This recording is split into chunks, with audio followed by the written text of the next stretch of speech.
Hey everyone, what's up? Here I am at the very beginning of an invasion, and I'm trying to find the party. Obviously, I see a blue arrive, and I'm gonna go fight him. And unfortunately, one blue turns into two, and I don't want them to go find the party and have this turned into a however many v1, at least a 3v1, and maybe worse. So I decided to kind of fight him here, and obviously that blue was being a little too rhythmic in his chase downs there, but that type of buffered running attack signifies somebody that's got some skills. And I will tell you, I have been running into skilled blues more and more and more lately, to the point where I'm not even really surprised when it happens. And here I just keep getting roll caught. That was so frustrating. But I've been running into lots of blues. I think tonight I had probably 10 invasions, and I ran into 3 blues that I would say are invader type, have invader type skill sets. They've done a lot of PvP. So I bring the blues down here to try and give myself a fighting chance, and have them hopefully get distracted by the PvE. And potentially more importantly, hopefully have them get infected by that maggot shit, so they got something else they've got to worry about. And up until this point, the fight hasn't gone very well for me. But right about this point, I think it starts to turn around a little bit. You may notice how much more I'm playing unlocked. It's something I'm constantly focusing on, but what I'm finding now is that I've done it so much more now that I don't even always think about it anymore. I start doing it sort of like that's my natural reaction, is to play unlocked. That was a nice combo there. That blue got on me.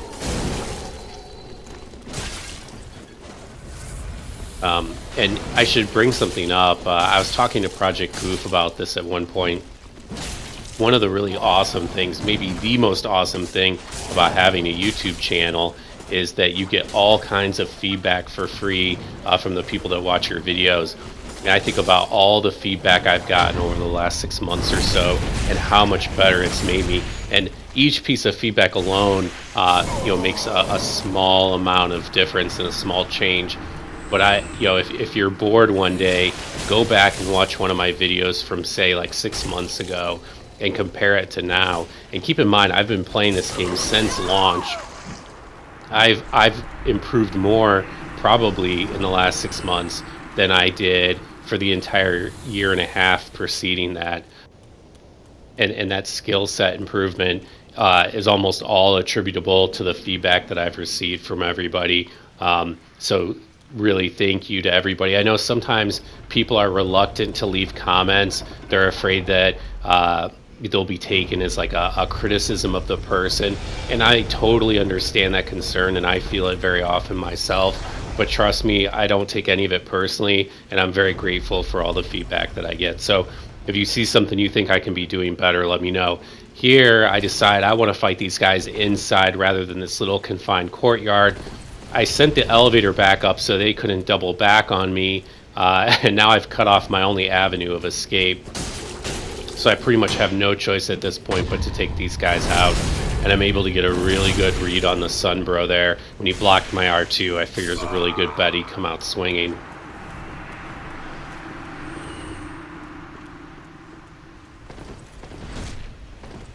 One change you may notice in this set of videos or set of clips, and it maybe was something you saw in some of the earlier ones as well, I'm parrying a lot more. I used to parry a lot more maybe 7-8 months ago. And probably because I was dueling more, I got away from it, and I found that the less I parried, the more often I was winning. And against players that are skilled, that's definitely true.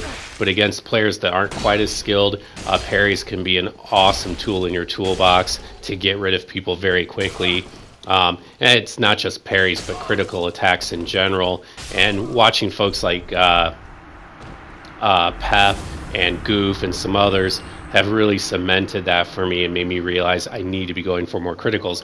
And very frequently I would see a Phantom do something and I would know they were going to attack, and they would, and I would predict the attack, and I could have parried it, but I just had gotten out of the habit of doing it. So now I'm focused more on trying to take advantage of those critical attack opportunities, and you'll definitely see that come through here.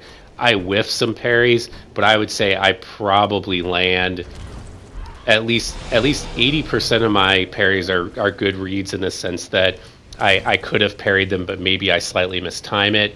And then of that 80%, I would say 80% of those I successfully land. So I feel like that's a pretty good percentage. That's high enough that it's worth doing. So I'm setting up on these guys. They can't see me from where I am, and I see the Sombro off to the left by the pillar, and I realize I probably have a good chance at sneaking up behind them. They're not going to be expecting me to come from this way. It's just shy of killing him. I see another Phantom coming in, so obviously I got to hightail it out of here. And now I have an opportunity to get in front of the party, which is awesome, especially on this level. There's probably 4 sets of PvE between me and the terminus point, at least by Rosaria, but they can't even go there. They've got to either go fight the boss, or they got to go open up the shortcut. So there's plenty of chances for me to wreak havoc with this party.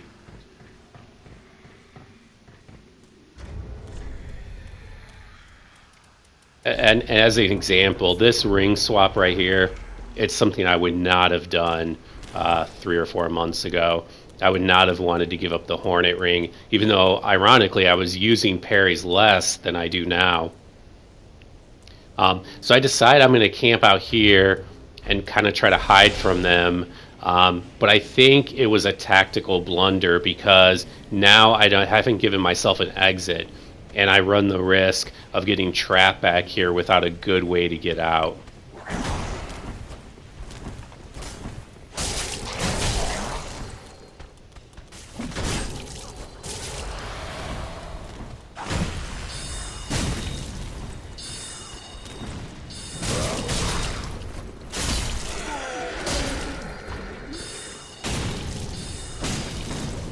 And it's just so hard to roll on reaction when you've got 2 players swinging different speed weapons at you, and you've got a mage behind them casting at you.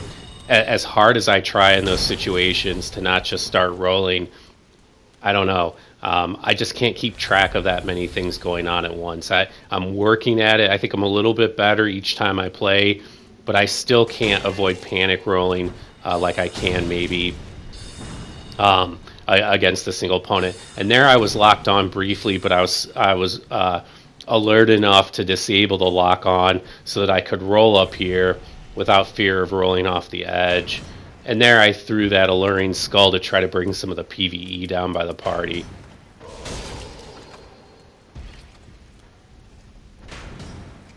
Here, another way my gameplay's improved, the free aim fire bombs. This is something I couldn't do 4 or 5 months ago.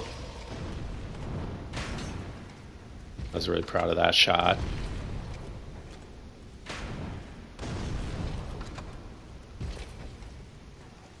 So I've got the Cathedral Knight behind me, and that guy's a fearsome opponent at any time, but especially up here.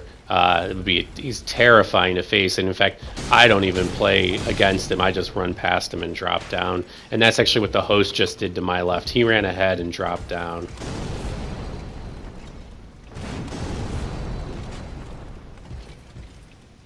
And that was me just looking over to confirm as much. The one nice thing if you're a host about the Cathedral Knights, though, obviously, is they're prone to falling off the side. And I think that one does so in just a moment. Yep, and there he goes.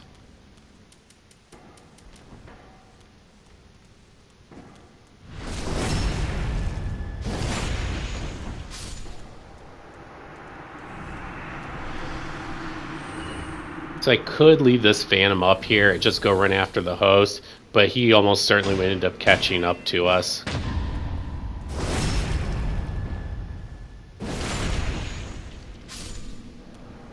The folks in the Discord will know that I'm a huge fan of setup parries. It's something else that I've added to my repertoire just in like the last 4 or 5 months. I never used to do those, and they're really effective at lower levels against inexperienced opponents. even ones that know the basic rules, like, don't swing a straight sword more than twice. Don't be predictable with your timing. For whatever reason, a lot of folks still don't know better than to swing into a parry shield like that. And here I'm working on kind of my pivot backstabs and my roll backstabs. I don't get this guy. There were a couple times where I felt like I was getting close. But I'm also wondering if maybe the stairs were hampering my ability to get on this guy too. The guy gets a lucky ass parry on me. I was so pissed at this point. Yeah, I've been playing this game long enough now that I get parried sometimes because somebody gets a good read on me, and I can acknowledge it and move on, and then kind of make sure I don't make that same mistake again in the future. But I can also identify a lucky one, and that one for sure was luck.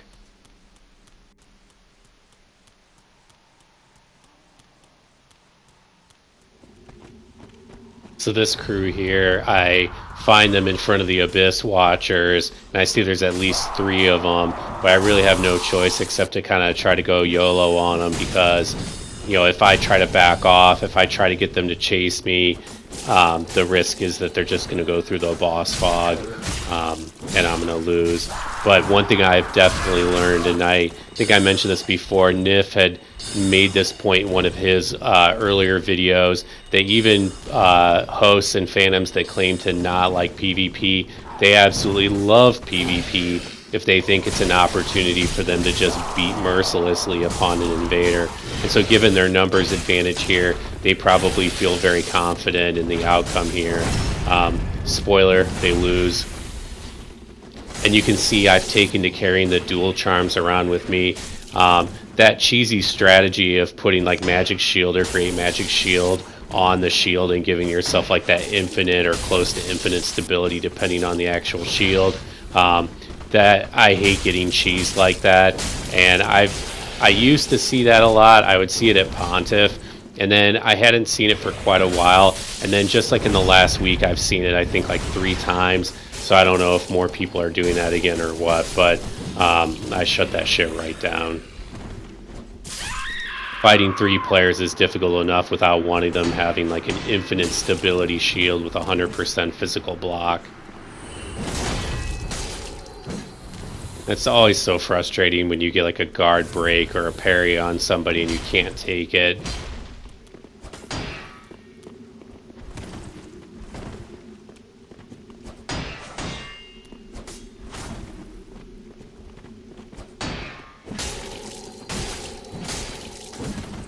And that's one thing I don't parry, but I really should, and that's the running R1 into standing R1. Like, that is such a common anti-pattern that I see from hosts and phantoms. I could probably win a lot more invasions if I went after that one more aggressively. And that parry there was an accident. I thought I was two-handing my weapon. I was going for the weapon art there.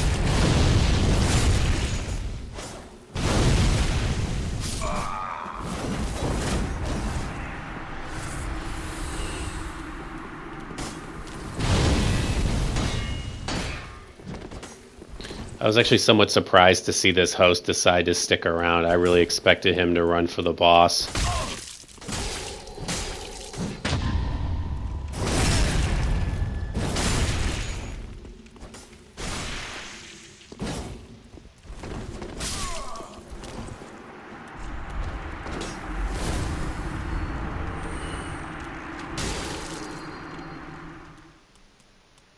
So I'm going to leave you guys with just a really short clip here at the end. I've been trying out some different weapons, and I had some folks in the comments had suggested the Lucerne.